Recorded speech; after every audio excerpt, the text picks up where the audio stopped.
Fuck looking cool. Fuck all that. Tom Cruise. That's it. He was in love, right? He jumped on the couch, and what happened? Now he's crazy. So because of that, I'm not gonna hop on my coffee table. You won't let my holiday.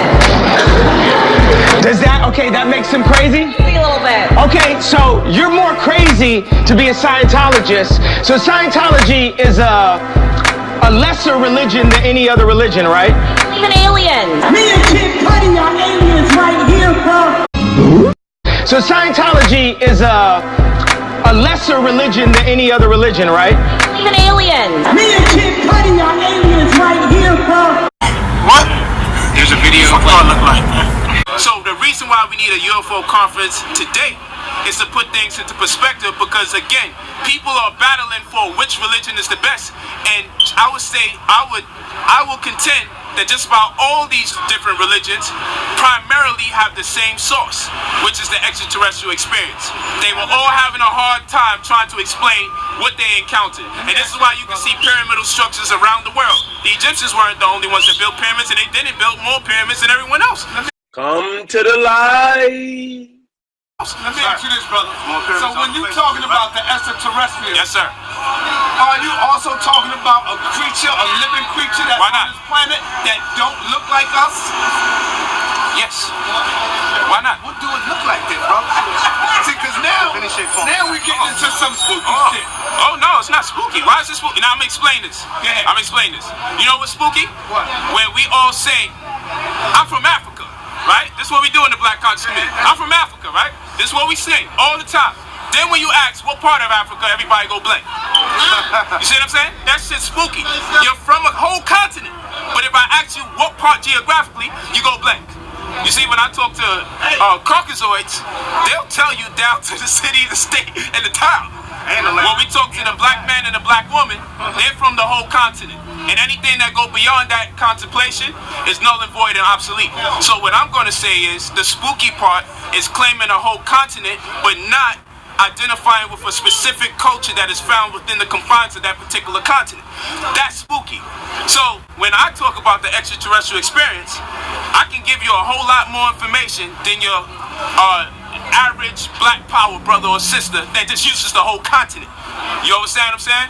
You've been studying, it's funny, we'll study ancient Egypt and we'll say everything's about ancient Egypt, right? But then when it's time to do the rituals, we step back and call it spooky. We'll say that we're Yoruba and we into Obatala and all this other stuff. But when it's time to cut a chicken head, you're like, this shit's scary as hell. I ain't doing it. So what I'm saying is we like to read and we're book smart and we assimilate all this data that we read, but when it comes to the actual application, when it comes to the application of the sciences, we always withdraw. And that's the reason why people don't want to speak about extraterrestrials, because it's scary.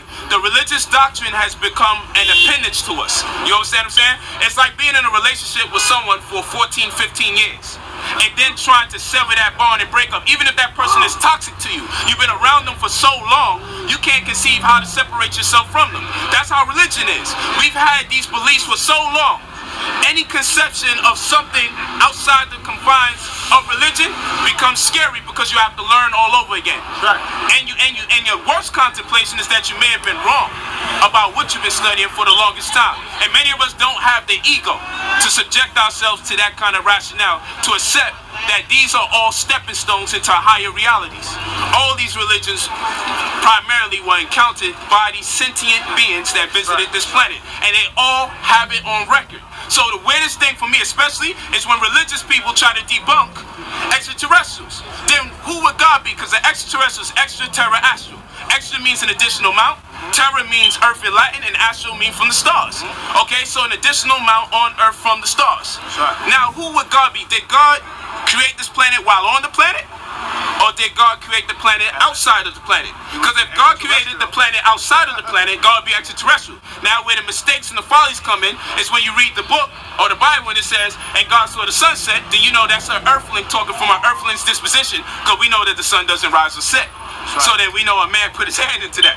But the reality would be, if you believe in angels, where do angels come from? If you believe in Jesus and that he's coming back, where is he coming from? See, that is that's the embodiment. That engenders the principles of extraterrestrialism. So I always wonder, how come religious people have the hardest, or why is it so hard for religious people to swallow the concept of extraterrestrials? Why is it so hard for the people who subscribe to the Egyptian community to subscribe to the concept of extraterrestrials? Their gods, their deities, their whole value system, their belief system. Muslims who are waiting for a borak or a spiritual axe. You're the spiritual axe if you can't understand that you're waiting for extraterrestrials. If you're waiting for chariots, a flaming chariots, if you're waiting for a rapture to take place and beings to come, this stuff has already taken place with the Mayans. A whole community has disappeared that they can't account for. But we ignore that and we go for what we can understand. You see, if you get into the extraterrestrial doctrine, you'll start engaging in higher understanding, and then you'll really understand why religion is such a divisive tool to keep the masses fighting and causing great dissension amongst humanity. You'll understand that this works to the benefit of an elite group of controversies that's on this planet that make an expense at the hell of everybody else's plagues.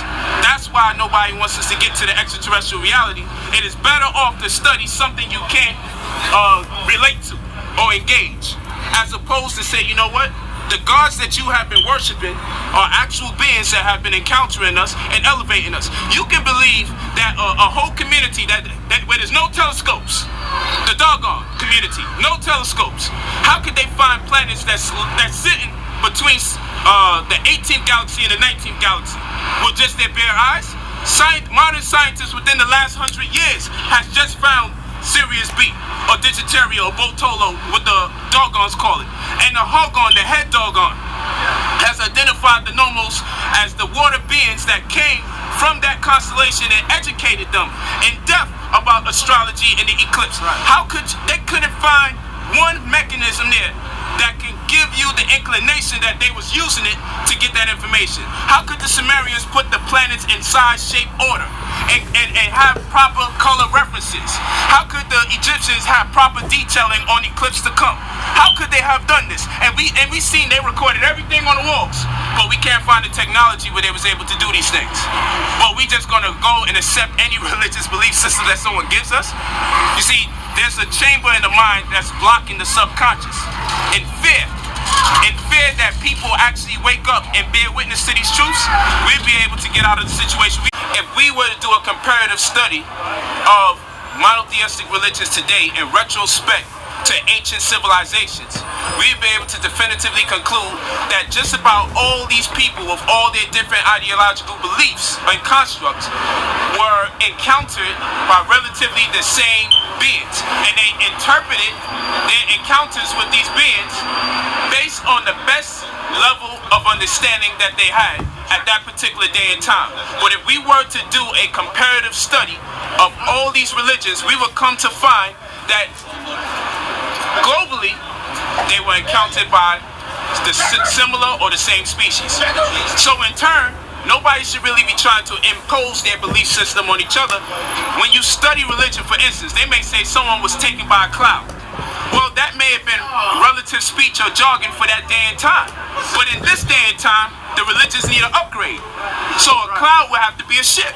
But in that day and time, they would express what they bear witness to based on their level of understanding. I kill my mind and my body. New Illuminati. Witness now. And then I was there to have a witness. You know what I'm saying? The mother of my kids, she witnessed something incredible with me, you know what I mean? That happened. And what we saw scared the shit out of us. I was asking to see a UFO basically. And it came over my house. Just started shining lights in our bedroom. You know what I mean? The whole neighborhood blacked out at first. And I looked out the window, looked down the block, and I seen all the power was out. First it was a white light. I thought it was a police helicopter looking for somebody outside. And then all these colored lights just started coming in the room, and it was dead quiet. And the lights was changing like many colors, like. And it was pretty. Come to the light.